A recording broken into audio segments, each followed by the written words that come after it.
الحمد لله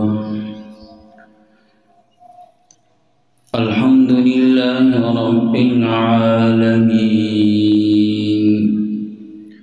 والعاقبة للمتقين والصلاة والسلام على سيد الأنبياء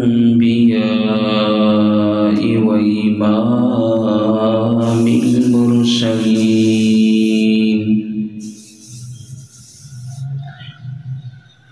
وعلى آله وأصحابه وأهل بيته وأتباعه أجمعين. أما بعد فأعوذ بالله من الشيطان الرجيم. بسم الله الرحمن الرحيم.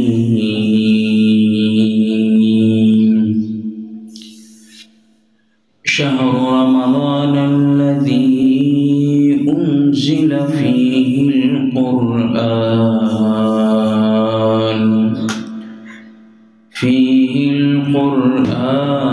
هدى للناس وبينات من الهدى والفرقان. صدق الله العظيم.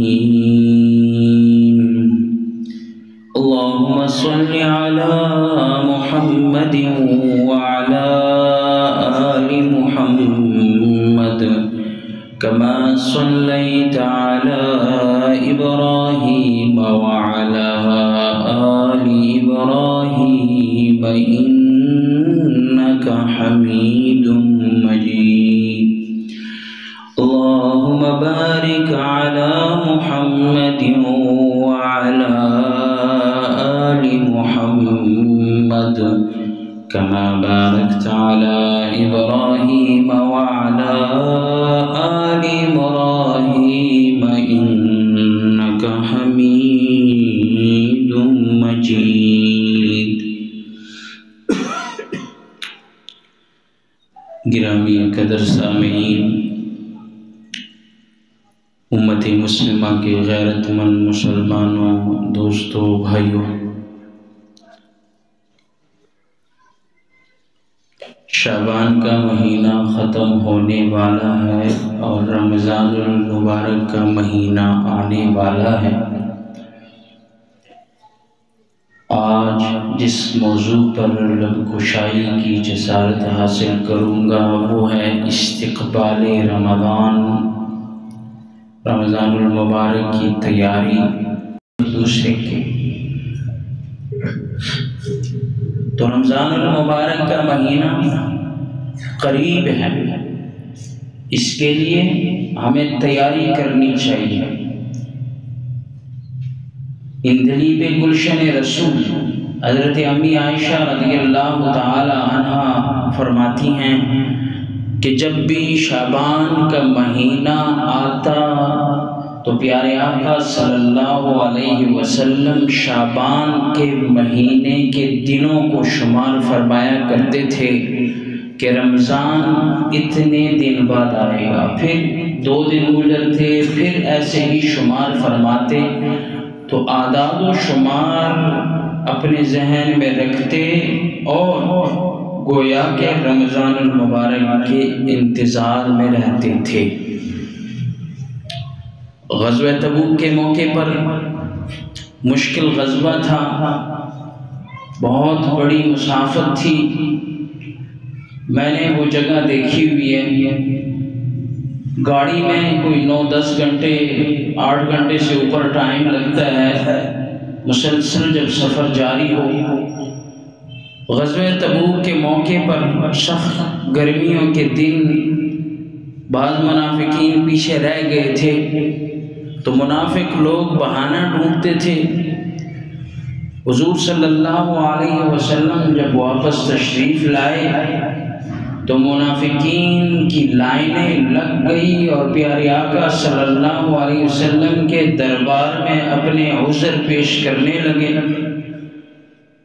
اللہ رب العالمین نے جب دیکھا تو وحی کا نزول فرما دیا کہ لو اراد الخروج لأعد، کہ اگر یہ منافقین غزوے کے نکلنے کا ارادہ رکھتے تو پھر پہلے ہی وہ تیاری کر لیتے۔ یہ کون سی عذر ہیں جو بھی پیش کرنے لگے ہیں؟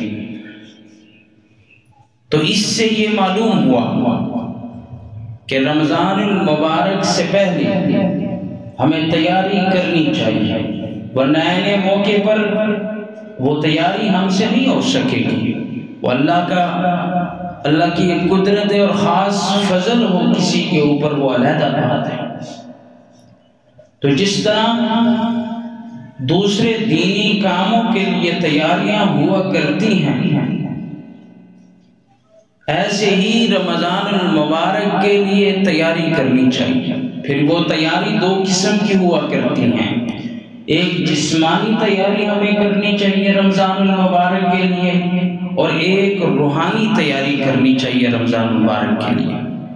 جسمانی تیاری یہ ہے کہ انسان دیکھے کہ مجھے جس چیز کی ضرورت ہے تو وہ میں رمضان سے پہلے پوری کروں۔ میں بیمار ہوں تو ڈاکٹر کے پاس جاؤں، ابھی سے اپنے صحت کا علاج کرواؤں۔ انسان دیکھے کہ میرے پاس مسواک ہے یا نہیں ہے تو میں مسواک لے آؤں، کیونکہ میں نے سنتوں کا اہتمام بھی کرنا ہے۔ دیکھیں کہ میں نے عید کے لیے شاپنگ کی ہے یا نہیں، تو ابھی سے میں کپڑے لے لیتا ہوں تاکہ رمضان کی مبارک گھڑیاں شاپنگ کرنے میں نہ گزر جائیں۔ تو انسان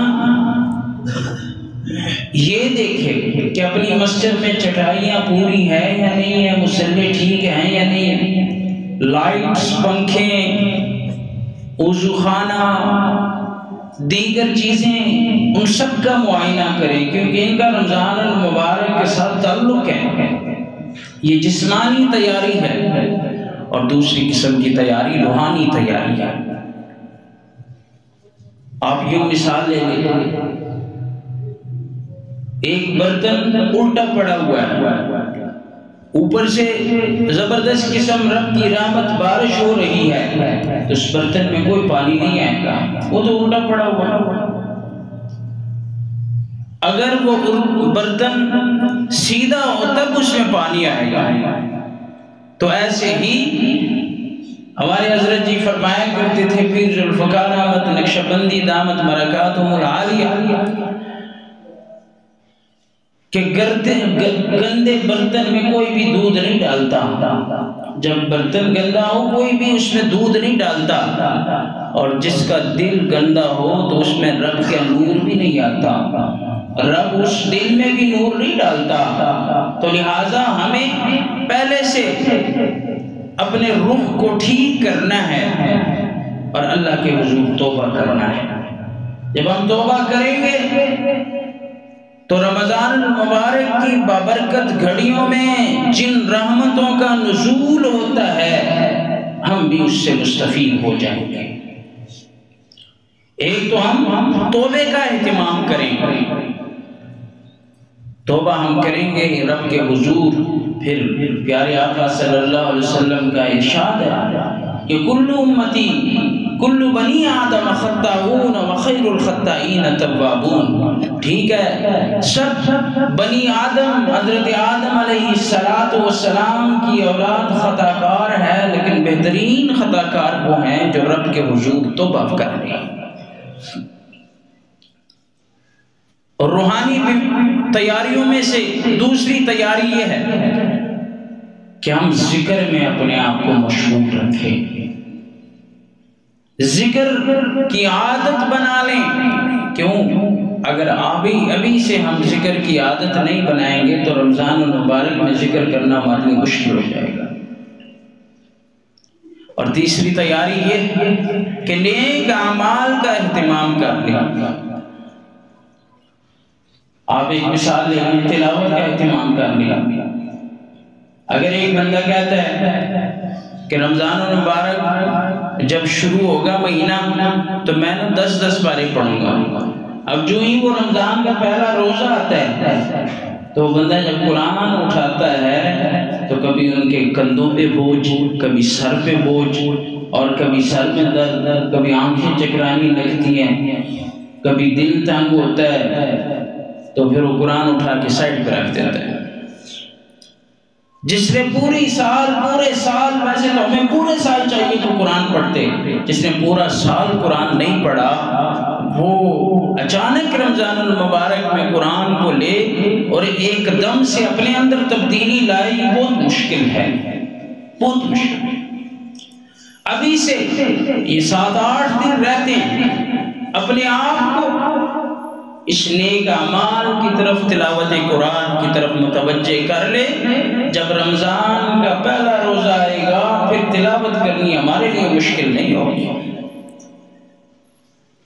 امی عائشہ رضی اللہ تعالی عنہ فرماتی ہیں کہ جب بھی شعبان کا مہینہ آتا، سال کے 12 مہینوں میں سے یہ شعبان کا مہینہ آتا تو پیارے آقا صلی اللہ علیہ وسلم روزوں کا اہتمام فرماتے تھے، کثرت سے روزے رکھا کرتے تھے. آخری جو روزے ہیں 27، 28، 29 وہ نہیں رکھا کرتے تھے. اور یہ روزے رکھنے کی وجہ احادیث میں یہ ذکر کی گئی ہے کہ استعداداً لرمضان، کہ رمضان کی تیاری کی غرض سے نبی پاک صلی اللہ علیہ وسلم روزہ رکھا کرتے تھے. جب امام الانبیاء حضرت محمد رسول اللہ صلی اللہ علیہ وسلم تیاری فرماتے تھے روحانی طریقے سے، تو ہمیں کیوں نہیں کرنی چاہیے؟ ہمیں بھی اس روحانی تیاری کا بہت زیادہ اہتمام کرنا چاہیے. روحانی تیاریوں میں سے ایک یہ بھی ہے کہ نوافل کا اہتمام فرمائیں، تہجد کا اہتمام فرمائیں. ابھی سے اشراق اور چاشت پڑھنے کے اہتمام فرمائیں، اور زبان کو کنٹرول کریں غیبت سے. آج ابھی سے اگر ہم تیاری شروع نہیں کریں گے، جس طرح ہم معاشرے میں بیٹھ کے ڈیروں پہ، ہوٹلوں پہ، جہاں کہیں پہ، گھروں پہ اکثر غیبت سننے میں آتا ہے، غیبت سے اپنے آپ کو کنٹرول کریں تاکہ رمضان میں بندے غیبت سے رک جائیں. بالخصوص نگاہوں کی حفاظت فرمائیں. سوشل میڈیا کا دور ہے. اس 2025 میں، اس IT دور میں، جدید دور میں سب سے زیادہ نقصان دہ خطرناک فتنہ یہ سوشل میڈیا ہے. بہت کم ایسے نوجوان ہمارے احباب بہنیں ہیں جو اپنی نظروں کی حفاظت کرتی ہیں. سب اسی فتنے میں مبتلا ہیں، چاہے وہ غریب ہے، چاہے وہ مالدار ہے، چاہے وہ بزنس مین ہے، تاجر ہے، امیر ہے، حاجی ہے، قاری ہے، ملا ہے، سب اسی میں مبتلا ہیں. تو رمضان المبارک کی بابرکت تیاریوں میں سے ایک روحانی تیاری یہ ہے کہ اپنی نگاہوں کی حفاظت فرمائیں. نگاہوں کی حفاظت ہوگی تب انسان کامیاب ہوگا، اور وہ نگاہوں کی حفاظت ہمارے ذمہ ہے. ابھی سے ہم نے اس کا استعمال کم کرنا ہے. حالانکہ جب بھی ہم فارغ ہوتے ہیں تو موبائل کو لے کر ہم لیٹے ہوئے ہوتے ہیں. ہمارے نوجوان حضرات کو ہم دیکھتے ہیں وہ موبائل میں ہی لگے رہتے ہیں. میں آپ کو بتاؤں کہ ایک مرتبہ قافلہ جا رہا تھا، نبی کریم صلی اللہ علیہ وسلم نے ارشاد فرمایا کہ اس قافلے میں جس اونٹ کے گلے میں گھنٹی ہے اس کو قافلے سے نکال. کیوں؟ جہاں پہ یہ گھنٹی ہوتی ہے رحمت کے فرشتے وہاں پہ نہیں آتے ہیں. اب ایمان سے بتائیے کہ موبائل فون اس میں گھنٹی نہیں ہے، اور مسجد میں ہم کھڑے ہوتے ہیں، کئی لوگوں کو گھنٹیاں آتی ہیں، اور پھر اگر وہ ٹچ موبائل ہم اٹھائیں، اس کو دیکھیں یہ بہت ہی مشکل ہے کہ اس میں غیر محرم کی تصاویر نہ آئے، گانا نہ آئے، کچھ بھی نہ آئے، میوزک نہ آئے۔ اللہ اکبر کبیرہ۔ تو رمضان المبارک کی رحمتوں کی برسات اس مہینے میں ہوا کرتی ہے۔ تو رحمت کے محرومی کا ایک سبب یہی ہے جو ہمارے جیبوں میں موبائل پڑے ہوئے ہیں۔ ابھی سے اپنے آپ کو کنٹرول کریں، سوشل میڈیا کو کم کریں۔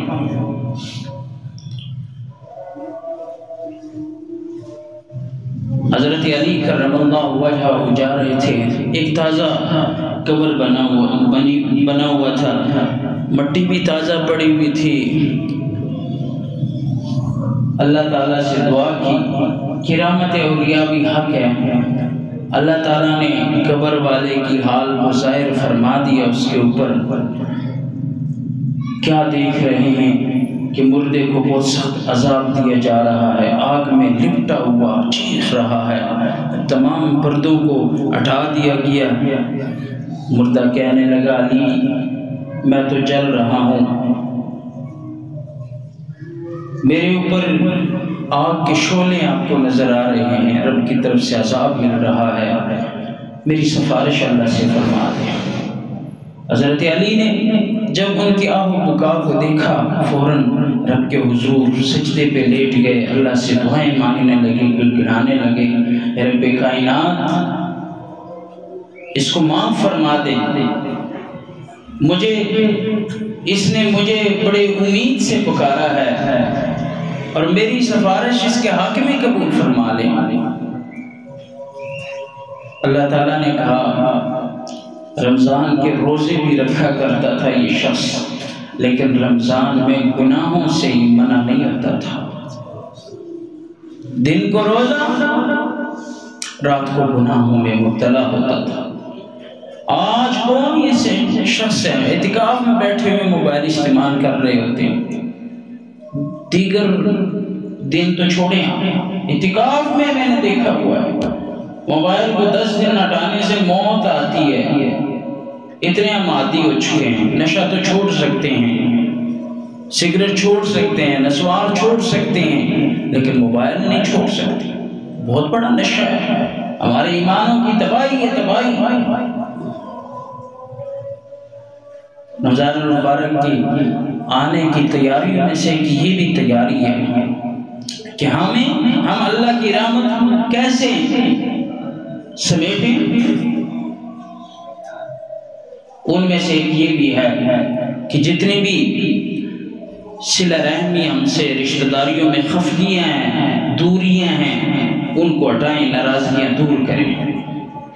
ابھی حال ہی میں شب برات گزری، اس میں اللہ تعالیٰ بنی کل کے بکریوں جیسے اتنے زیادہ لوگوں کی مغفرت فرماتے ہیں، لیکن اس بندے کی مغفرت نہیں فرماتے جو بندہ رشتہ داروں سے ناراض ہوتا ہے یا رشتہ داروں کو ناراض کیا ہوتا ہے۔ ہماری حالت تو یہ ایسی ہے کہ ہم آپس میں ناراض ہی ہوتے ہیں، ایک گھر والے دوسرے گھر نہیں جاتے ہیں اور دوسرے والے کو کہتے ہیں ہمارے گھر نہیں آتے۔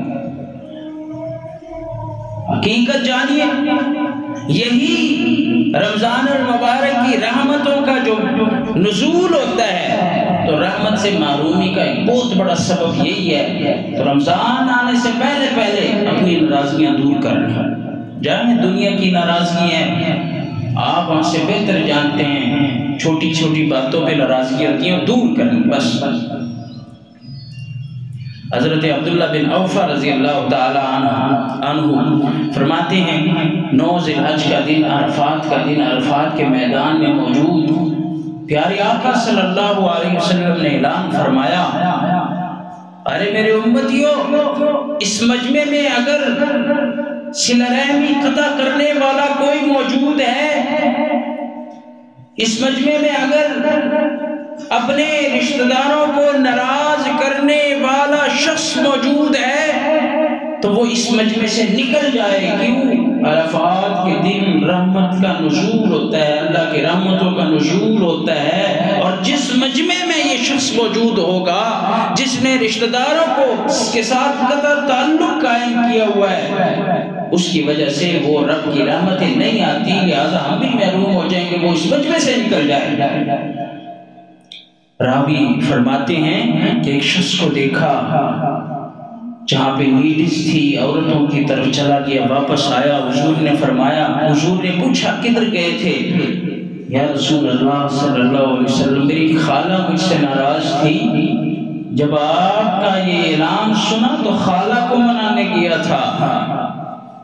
اللہ کے رسول صلی اللہ علیہ وسلم نے فرمایا بہت اچھا کیا آپ نے کہ آپ خالہ سے صلح کر کے واپس آ گئے۔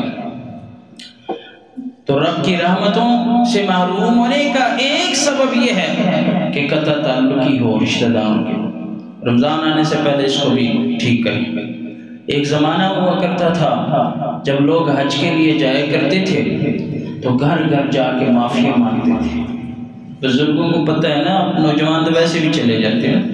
بزرگ حضرات، ہمارے وڈیرے حضرات جب جاتے تھے معاشرے میں گھر گھر جا کے معافیاں مانگتے تھے، میں حج واسطے جانا چاہتا، میں حج واسطے جا رہے ہیں، معاف کر دو جڑی بھی غلطی کوتاہی ہوئی۔ انہوں نے پتہ سی کہ حج موسمی رحمت دا ہے کہ جی میں انہوں نے خفا کر کے ٹر جاؤں، رب تو رحمت تو میں محروم ہو جاؤں۔